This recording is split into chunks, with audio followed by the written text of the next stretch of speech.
हम सीधा बुलाएंगे मंच पे शर्मिष्ठा मुखर्जी, जिनकी बुक का नाम है Pranab my father a daughter remembers, और बेहद खास ये बुक जिसमें तमाम चीज़ों का जिक्र किया गया है। जोरदार तालियों से स्वागत करिए Sharmishtha Mukherjee.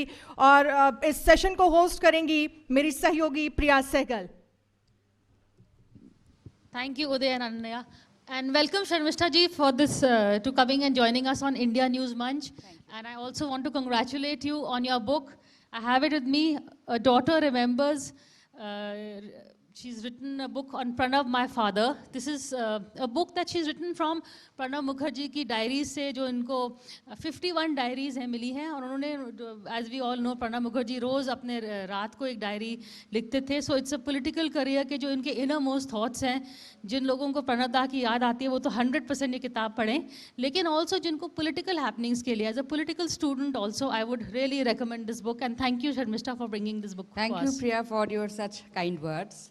And it's a pleasure to be here and get an opportunity to interact with all of you. Thank you for inviting me.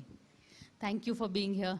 In fact ये ऑल्सो, अगर अखबार पढ़ते होंगे, टेलीविज़न देखते होंगे, तो आजकल this is a book that is also trending a lot. काफ़ी जिक्र हो रहा है इस बुक में, स्पेशली अबाउट प्रणब मुखर्जी के जो इंटरेक्शंस थे with the Gandhi family from Indira Gandhi onwards, not just Rahul and Sonia, but from his original days. I will come back to Indira Gandhi later, but first the headlines जो प्रणब दा ने राहुल गांधी के बारे में लिखा है, और उनका जो काफ़ी, it's not breaking news but it is a very good analysis. नहीं, देखिए, पूरे किताब में ये 370 पेज की लगभग किताब हैं, उसमें राहुल गांधी जी के बारे में लगभग 5 या 6 ऑब्जर्वेशंस हैं, क्योंकि ये किताब राहुल गांधी के बारे में नहीं है। But obviously better than me you know how media works. So लेकिन मुझे जो लगा कि बाबा के जो ऑब्जर्वेशंस थे राहुल गांधी के बारे में, वो सिर्फ खाली बाबा के ऑब्जर्वेशंस नहीं थे, वो तो शायद बहुत कॉमन, सो इसमें कोई रेवलेटरी, कोई रेवलेशन नहीं था। अब राहुल गांधी बाबा के हिसाब से, एंड ये किताब जब, ये ऑब्जर्वेशन जब उन्होंने लिखा था अपने डायरीज में, ये 10-12 साल पुरानी ऑब्जर्वेशंस हैं, तो तब पॉलिटिकली अगर बहुत एक, जो प्रणब मुखर्जी एक बहुत ही मैच्योर्ड पॉलिटिशियन थे, तो उनको कोई अगर यंग पॉलिटिशियन इमेच्योर लगे तो उसमें कोई बड़ी बात नहीं है। और राहुल गांधी जी के पॉलिटिकल मैच्योरिटी कितना इस 10 साल में, 12 साल में बढ़ा है, तो उसके विषय में मैं कुछ ज़्यादा नहीं बोलना चाहूँगी। जिस तरह से राहुल गांधी ने ऑर्डिनेंस, अपना ही सरकार की ऑर्डिनेंस को बिल्कुल भरे मीडिया के सामने ट्रैश किया, बोला इसको उठा के डस्टबिन में फेंक देना चाहिए, इस तरह के कुछ शब्दों की उन्होंने उपयोग की, तो ये क्या कोई मैच्योर पॉलिटिशियन की एक्ट है? बाबा ने लिखा कि इट शोज, मैंने उनको पहले ये बताया बात, ये न्यूज़ मैंने उनको ब्रेक किया, तो बहुत मतलब जिस तरह से बाबा मतलब गुस्सा हो गए, the way he was got so angry कि मैंने एज इफ ऑर्डिनेंस फाड़ा। तो उन्होंने फिर बाद में लिखा रात को that it shows his, this boy has got all the arrogance of his Gandhi Nehru lineage without their political acumen. एक बात बताइए, अगर राहुल गांधी को छोड़ के कांग्रेस पार्टी की और कोई भी बड़े से बड़े लीडर क्यों ना हो, अगर उस तरह की कोई एक्शन करते, उनका अगेंस्ट, उनको क्या मतलब छोड़ दिया जाता? कांग्रेस पार्टी में से कोई मतलब हिम्मत भी करते इस तरह की करने का, वो तो ऑब्वियसली पॉलिटिकल इमेच्योरिटी है। लेकिन ये एरोगेंस की जो बात है, मतलब राहुल गांधी जी की, टू बी वेरी ऑनेस्ट, मैं आज कांग्रेस पार्टी में नहीं हूँ, but as a ordinary citizen मैं भी सवाल करना चाहती हूँ कि राहुल गांधी का इतना एरोगेंस क्यों है कि अपने ही सरकार को भरे सबका सामने, मीडिया का सामने, यानी कि पब्लिक के सामने इस तरह के ट्रैश करने का उनका इतना ज़्यादा अहंकार कहाँ से आया? अहंकार तो आई डोंट नो, पर उनकी जो सोच थी वो भी उनके बारे में प्रणब दा की एक बहुत टेलिंग लाइन है कि वो, उन्होंने पूरा यूपीए गवर्नमेंट, जब यूपीए हारी थी, तो उन्होंने जो लॉस को जिस तरह की उन्होंने जब एनालाइज किया था, तो किया था जैसे कि किसी और की सरकार है, and he had really no role to play, एक सॉर्ट ऑफ डिटैचमेंट था। That is a very good observation. नहीं, हाँ, उन्होंने यही लिखा था कि 2014 के बाद जब राहुल गांधी उनसे एक बार लंच के लिए मिलने के लिए आए, तो जिस तरह से राहुल गांधी जी ने पूरी इलेक्शन की एनालिसिस करी, तो बाबा को लगा कि एक एज इफ ये ऑब्जर्वेशन कोई मतलब तीसरे पार्टी दे रहे हैं। राहुल गांधी कैंपेन की फेस थे, कांग्रेस पार्टी की कैंपेन की, he was the face, but ऐसा लग रहा था कि he was there was this distance, according to my father, that there was this distance from the party, which perhaps failed to enthuse the Congress workers, and that kind of enthusiasm which the BJP workers got from Narendra Modi. So he made this comparison that, it seems that as if his distance from the party, Rahul Gandhi's, and he also said that he seemed to lack the killer instinct. जो एक politician में होना चाहिए, खासकर election जीतने के लिए जो एक किलर इंस्टिंक्ट होना चाहिए, मेरे फादर के मुताबिक राहुल गांधी जी में वो किलर इंस्टिंक्ट नहीं दिखा. मेरा भी शर्मिष्ठा जी, I want to share one personal moment of history with Pranab Mukherjee. जब वो, this is in 2017-18, ऑर्डिनेंस के फाड़ने के पहले, तो उस समय मैं इंडिया टुडे में थी and I had gone to interview him. MG Akbar उनके काफ़ी करीब दोस्त भी थे और उस समय उन्हें लग रहा था कि Pranab ji had something to say. So I went to interview him और बातों बातों में मैंने कहा कि देखो अगली बारी 2019 में, अगर उस समय तो लग रहा था यूपीए आएगी और Rahul Gandhi will be the prime minister, तो आप क्या रोल प्ले करेंगे. Before I could even finish he said, he cut me short and he said I will not be a part of Rahul Gandhi's cabinet. मतलब even by then that statement was very clear. He was ready to call it quits. He I think he was already disillusioned और he sensed what is coming. It was quite a remarkable. I remember even when Baba was in the government, I think it was just before he became president or something like that. It was before because he was in the government. सरकार में थे जब. I think इस India Today की कोई conclave में राजदीप देसाई ने उनसे पूछा था, if I'm not mistaken, I mean I could be, it could be somebody else also. But उनसे ये सवाल पूछा गया था, क्या आप इंदिरा गांधी जी के साथ थे, फिर आप सोनिया गांधी जी के साथ दिए, तो आप क्या राहुल गांधी की भी सरकार में आप रहेंगे. तो बाबा ने तब स्पष्ट कह दिया था कि 2014 में वो इलेक्शन नहीं लड़ेंगे. मतलब 2014 में तब उनको पता नहीं था कि 2012 में वो प्रेसिडेंट बनेंगे या नहीं बनेंगे, उनको कुछ नहीं पता था. बट वो ये बात का वो बहुत ही मतलब क्लियर थे. एज भी एक फैक्टर होता है, बट वो बहुत क्लियर थे कि 2014 में वो इलेक्शन नहीं लड़ेंगे और राजनीति से रिटायर करेंगे. तो अब हम आते हैं उनका जो नेक्स्ट स्टेप था. ही वॉज वेरी क्लियर कि सोनिया गांधी उनको प्रधानमंत्री नहीं बनाएंगी for what ever reasons. And in fact a very telling comment है कि जब भी सोनिया गांधी उनको प्रेज करती थी, ही सेइंग शी इज, क्या बोलते थे, she is praising me because she is also denying me some कुछ. नो, वो मेरी ऑब्जर्वेशन, बाबा ने कभी इस बात को नहीं लिखा. लेकिन बाबा का जब डायरी मैंने बहुत सालों का डायरी मैंने पढ़ा, तो मुझे एक पैटर्न लगा कि जब भी बाबा बहुत खुश होते थे जब सोनिया गांधी उनको प्रेस करते थे या डॉक्टर मनमोहन सिंह प्रेस करते थे नेचुरली, तो अपने डायरीज में लिखते थे that high praise from Sonia Gandhi और high appreciation from doctor Manmohan Singh. तो लेकिन मैंने एक पैटर्न देखा कि जब सोनिया गांधी जी उनको बहुत प्रेस करते थे, उसके बाद ही शायद कि जो बाबा कुछ चाहते थे तो she used to withhold, but हमेशा नहीं. आई मीन वैसे भी कि प्रेस किया फिर उसमें कुछ नहीं हुआ, लेकिन ये पैटर्न मैंने एक देखा, तो इन्होंने बाबा ने कुछ कनेक्ट नहीं किया. ये मेरी ऑब्जर्वेशन थी. But very good observation. फिर जब उनको प्रेसिडेंट बनना था, उसमें भी he was not Sonia Gandhi first choice. In fact there were 2 women who were against him. वो भी आपने लिखा है, टेल ऑफ 2 ladies. तो उनके बारे में बताइए, how did he finally become the president. देखिए, ये सोनिया जी के फर्स्ट चॉइस या सेकंड चॉइस या थर्ड चॉइस थे, ये तो मैं बता नहीं पाऊंगी. लेकिन बाबा के डायरी से मुझे ये पता चला, और वैसे भी कि सोनिया गांधी जी, हमीद अंसारी जी का भी क्या विनेबिलिटी है, उनका क्या एक्सेप्टेंस है, she was trying to gauge it. और बाबा को उस दौरान तब मैंने पूछा था कि आप ममता दी, मैं बोलती थी उनको सभी, आप ममता दी से क्यों नहीं रिक्वेस्ट करते हो कि वो सोनिया जी को आपका नाम प्रपोज करे. सो बाबा ने बोला कि she is going to be the one to oppose my name. तो मुझे ये समझ में नहीं आया था, लेकिन as it turned out that Mamata di opposed her name. And actually, to be very honest, I have written in my book also that still today it is beyond my understanding that why did she oppose her name and what politically what did she try to achieve out of that. ये बात मुझे आज तक समझ में नहीं आई. But I think you got to know that, जब आपने ही उनसे पूछा था कि will Sonia Gandhi make you prime minister, he said she will never make me prime minister. So he knew that there is up to a limit, उसके आगे नहीं जा पाएंगे. हाँ, और ये बात कोई नई ऑब्जर्वेशन नहीं थी. ये 2004 पे जब मीडिया में चर्चा चल रही थी, सोनिया गांधी जी का जब उन्होंने अपना क्लेम रिनाउंस किया कि वो प्राइम मिनिस्टर नहीं बनेंगे, ये बताया, तो बाबा का साथ मेरा बात हुआ, फ़ोन पे बात हुआ था। तो मैंने बोला कि बाबा तुम प्राइम मिनिस्टर बनने जा रहे हो, मैं बहुत एक्साइटेड थी। तो इमीडिएटली उन्होंने कहा कि नहीं सोनिया जी मुझे प्राइम मिनिस्टर नहीं बनाएंगे, डॉक्टर मनमोहन सिंह को बनाएंगे। और एक इंटरेस्टिंग ऑब्जर्वेशन मुझे उनकी 1999 में जब लोकसभा चुनाव हुए थे और जब डॉक्टर मनमोहन सिंह तब साउथ दिल्ली पार्लियामेंट्री कॉन्स्टिट्यूएंसी से चुनाव लड़े थे।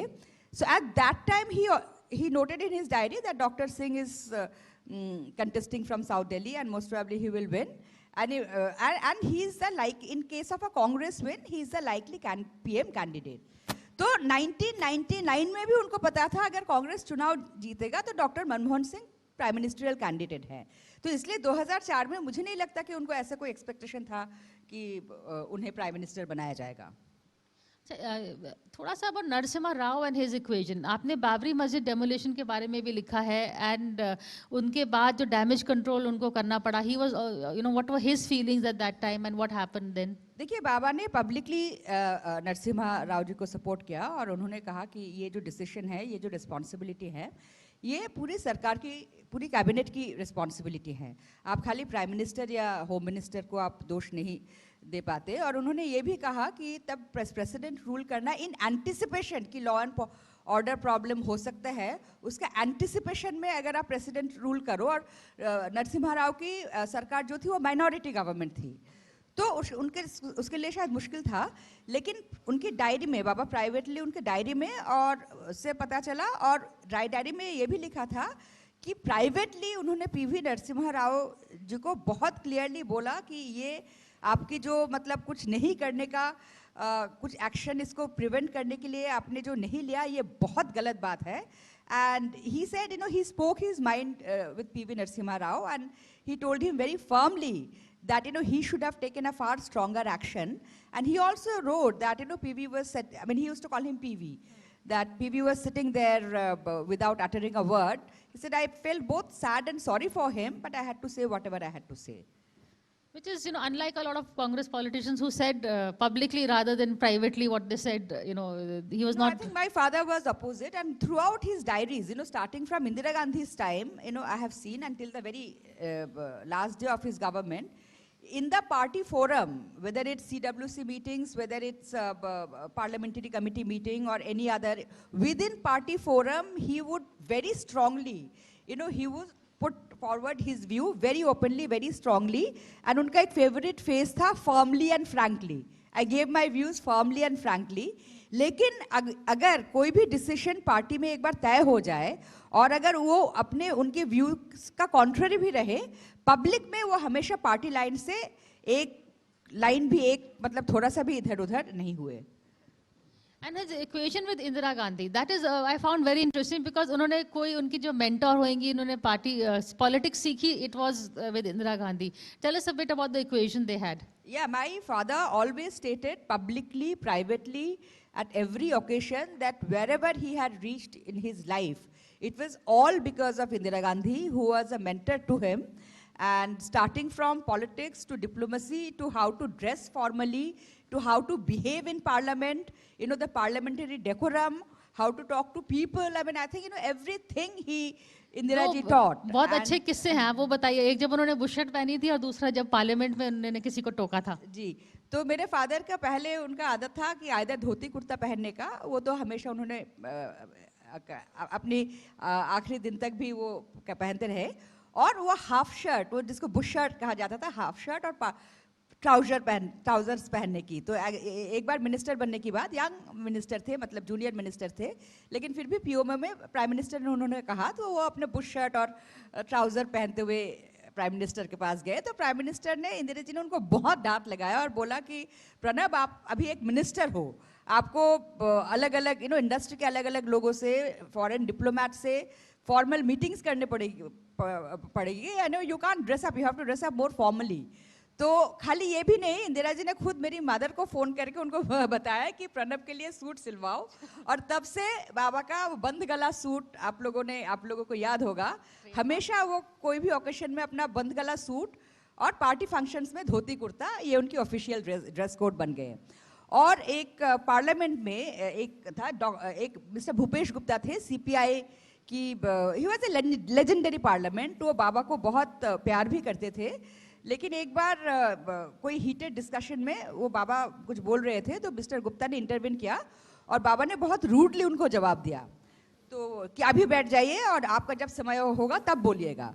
तो इंदिरा जी तब पार्लियामेंट में प्रेजेंट थे, उन्होंने बाबा को एक नोट भेजा, अपोलोजाइज राइट नाउ। तो बाबा ने आपका स्पीच बंद करके इमीडिएटली मिस्टर गुप्ता से अपोलोजाइज किया। और उसके बाद जब पार्लियामेंट खत्म हो गया, हाउस एडजॉर्न हो गए, तो मिस्टर गुप्ता ने बहुत ही हंसते हंसते बाबा को बोला, क्या टीचर मैडम से डांट पड़ी? वो बहुत खुश थे मतलब। पर डांट तब भी पड़ी जब वो आइसक्रीम खा रहे थे। हाँ, ये भी बात है कि एक बार बाबा कहीं बाहर फॉरेन टूर में थे और साथ में पीलू मोदी जी भी गए थे। Piloo Mody ji was again veteran parliamentarian who was the founder member of Swatantra party, और वो थोड़ा हेल्दी भी थे। तो एक बार बाबा वो लॉबी में पकड़े गए, वो आइसक्रीम खा रहे थे, तो इंदिरा गांधी जी ने देखा। फिर इंदिरा गांधी ने बहुत सीरियसली किसी को बोला कि आप पीलू मोदी को बुलाओ। तो पीलू मोदी जी जब उनकी तरफ आ रहे थे, तो इंदिरा जी ने पॉइंट आउट करके बताया कि are you seeing how Pilu's tummy is coming ahead from the rest of his body. So if you don't control yourself, you will also become like that. And बाबा के छोटे कद थे, तो इस छोटे कद को लेके भी कभी मजाक करते थे। तो उन्होंने बोला कि you can't grow vertically anymore. You know, ensure that you don't spread horizontally. So इस तरह की भी मतलब हंसी मजाक और छोटे छोटे चीजों में नजर देना, मतलब it shows that you know what kind of strong, I mean, bond they had between themselves. So this is the bond that is missing with the next generation of Congress, and this distrust started with Rajiv Gandhi. Well, you know, it is, I think every leader formed their own bonds. So in the, Rajiv ji formed his bond probably with some other people, and unfortunately many of them left him. And so yeah, after Rajiv Gandhi, he was dropped from the second cabinet of Mr. Gandhi, which was fought after assassination of Indira ji. So there are various causes for this. You know, one, what he felt that Rajiv Gandhi also had a very strong social circle around him, his Doon school friends and all. So when Rajiv Gandhi joined politics, this particular group also started getting, you know, political, some kind of political influence. So Baba, by his own word, he was not a very social person, and he was also not a, he was very busy, you know, to cultivate this group of people. I mean, also, I mean, he felt, I mean, that I came to know much later, you know, somewhere, you know, some notes from his 1985, that perhaps in their 2 months of working together, immediately after Indira Gandhi's assassination, the government was formed and before the elections. So what perhaps Rajiv Gandhi felt, he wrote that I am a tough nut. I'm a tough nut because, you know, my father had a very strong mind of his own, and that strong mind was combined, you know, with a formidable knowledge, experience, expertise, you know, meticulous homework. So it was not easy to argue with him. And perhaps in any kind of very politically, you know, personality-oriented political culture, perhaps the supreme leaders may find it a bit difficult to work with, you know, these kind of people because they don't blindly toe anybody's line, you know. So that easy equation which Pranab Mukherjee का इंदिरा गांधी के साथ था, वही क्या आपको उनके equation prime minister Modi के साथ में देखा? देखिए, वो बिल्कुल अलग है, कोई कंपैरिजन नहीं हो सकते हैं, कोई कंपैरिजन नहीं हो सकते हैं, बिकॉज फर्स्टली बाबा का साथ मिस्टर मोदी का जो इंटरेक्शन रहा वो एज ए प्रेसिडेंट और प्राइम मिनिस्टर, और प्रेसिडेंट का जो रोल है, बाबा he was very clear of his constitutional role and constitutional limitation of the role of presidents, and उन्होंने मिस्टर मोदी को बहुत क्लियरली, उनकी जब मिस्टर मोदी उनसे मिलने के लिए आए थे, और ये बात मैंने मोदी जी से ही सुना, उन्होंने मुझे बताया कि जब वो as a prime minister designate बाबा का साथ मिलने के लिए आए तो वो थोड़ा नर्वस थे, तो बाबा ने उनको कहा कि हम दोनों we belong to different ideologies, जनता ने आपको बहुमत दिया है, सरकार चलाना आपकी जिम्मेदारी है, सरकार चलाना the executive job, the job of executive is of the prime minister and his cabinet. उसमें मैं कुछ इंटरफेयर बिल्कुल नहीं करूँगा, लेकिन अगर आपको कोई कॉन्स्टिट्यूशनल मैटर में अगर आपको कोई मुझसे मतलब गाइडेंस चाहिए तो मैं ज़रूर करूँगा। तो मोदी जी ने बताया मुझे कि दादा के लिए ये बात कहना बहुत बड़ी बात थी। सो बाबा अपने रोल में बहुत क्लियर थे कि ये प्रेसिडेंट का काम नहीं है कि, और ये किताब में और भी इंस्टेंसेस हैं जिनका उनका he was a copy book president, उनको पूरी तरह से ये विश्वास था कि प्रेसिडेंट का ऑफिस कोई किसी तरह से गवर्नेंस में इंटरफेयर उनको नहीं करना चाहिए। और एक तो देखिए पर्सनल रिलेशनशिप, एक पर्सनल रिगार्ड, लेकिन बाबा की ये जो interpretation of the role of president, I think that also helped and that is what made mister Modi and as a prime minister and Pranab Mukherjee as a president to work together as a team for the welfare of the nation. But when it came to giving, say, demonetization, he had to be asked by Prime Minister twice. फिर उन्होंने उनको support किया. I don't think as a finance minister, former finance minister or anything, he would have actually supported demonetization. इस विषय पे बहुत ही विस्तारित रूप में चर्चा है मेरे किताब में, और अलग अलग स्टेज में प्राइम मिनिस्टर भी उनके पास आए, वो भी प्राइम मिनिस्टर का पास गए, और डिमोनेटाइजेशन में का एक बहुत इंटरेस्टिंग चर्चा है। उन्होंने इंदिरा जी को एक नोट भेजा था, वो डिमोनेटाइजेशन बाबा एज ए फाइनेंस मिनिस्टर करना चाहते थे, लेकिन इंदिरा जी ने उनको मना किया कि इसे बिल्कुल मत करो, बिकॉज जो नोट्स होते हैं ये सरकार की एक गारंटी होते हैं। This is the guarantee of the government to the people. तो ही सेड इससे पूरी सरकार का जो बैंकिंग सिस्टम है, करेंसी सिस्टम है, उसमें से सरकार की फेथ हट जाएगी, और बाबा भी उस बात से सहमत थे। तो डिमोनेटाइजेशन को मिस्टर मोदी ने, बिकॉज वो अपने ही सरकार थे एक हिसाब से, because you know when president addresses the parliament और anything he says this is my government, and as he was very clear that you know he can not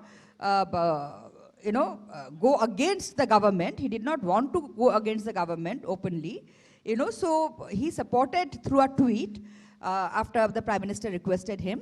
But demonetization लेके उनके जो concerns थे, और demonetization की समय में कि जिस तरह से बहुत जल्दी जल्दी रूल्स बदला जा रहा था, पब्लिक अपना ही बैंक का अपना ही पैसा they were not being able to withdraw, इस सारे विषय में बाबा ने एज अ प्रेसिडेंट प्रधानमंत्री का साथ चर्चा किया, उनकी कंसर्न्स बताए, और क्या प्राइम मिनिस्टर को क्या क्या करना चाहिए उस विषय में भी कि रूरल इकोनॉमी सफ़र ना करे, और बहुत सारे विषय पे उन्होंने प्राइम मिनिस्टर को सलाह भी दी। और जब प्राइम मिनिस्टर ने उनको भारत रत्न दिया तो फिर कांग्रेस आई, पर कांग्रेस की लीडरशिप नहीं आई वो राष्ट्रपति भवन। देखिए ये क्यों नहीं आए, इसका जवाब तो कांग्रेस सुप्रीम लीडर ही दे पाएंगे, बिकॉज इसमें मेरा कोई कहना नहीं है। लेकिन इस बात को जब मैंने और ट्विटर में, क्योंकि मैं तब कांग्रेस की एक बहुत ही एक्टिव पार्टिसिपेंट थी, तो इस बात को लेके ट्विटर में बहुत सारे लोग टिप्पणी करे, तो मैंने डिफेंड किया। मैंने बोला क्या बात है, कोई बात नहीं, सोनिया जी राहुल जी नहीं आए, लेकिन अहमद पटेल जी थे, भूपेंद्र हुड्डा जी थे, बहुत सारे सीनियर लीडर्स थे, आनंद शर्मा जी थे, तो क्या बात हुआ। लेकिन जब इस विषय पे मैं अपना फादर से प्राइवेटली चर्चा किया, तो उन्होंने एक बहुत ही मतलब very strange thing he said that they did not allow the body, the mortal remains of Narasimha Rao, who was a former Congress president and former prime minister from Congress. But Sonia ji and her children did not allow the body of a minister, of a prime minister to enter AICC after his death. तो वो मेरे Bharat Ratna ceremony में नहीं आए, तो इसमें बड़ी बात क्या है। और ये बात जो है कि पीवी नरसिम्हा राव की मॉर्टल रिमेन्स को एआईसीसी में नहीं आने दिया गया, इस बात को लेके बाबा का जो एक, आई थिंक अगर कोई एक भी एक्ट हो, कोई एक भी मतलब अगर कारण जिस विषय पे वो सोनिया गांधी जी को दोषी ठहराते हैं और उनको समहाउ मन से कभी उनको फॉरगिव नहीं कर पाए, it was because of this act. Because इस बारे में उन्होंने बहुत दफ़े बोला और अपने डायरीज में भी बहुत दफ़े लिखे कि it was absolutely shameful on part of Sonia Gandhi and her children not to allow the body of a Congress of the former Congress president and a former prime minister from Congress not to let his body, and also to clarify my father requested Sonia ji. Oh, he did? Yeah, he did. But Sonia ji maintained a stoic silence. She did not say anything. That is interesting. So when your book was released, आपकी book launch हुई, उसमें कोई भी कांग्रेस नेता नहीं था, लेकिन एक आए थे जो काफी surprising थे, the person who actually made it to the book launch. Chidambaram ji aaye, P.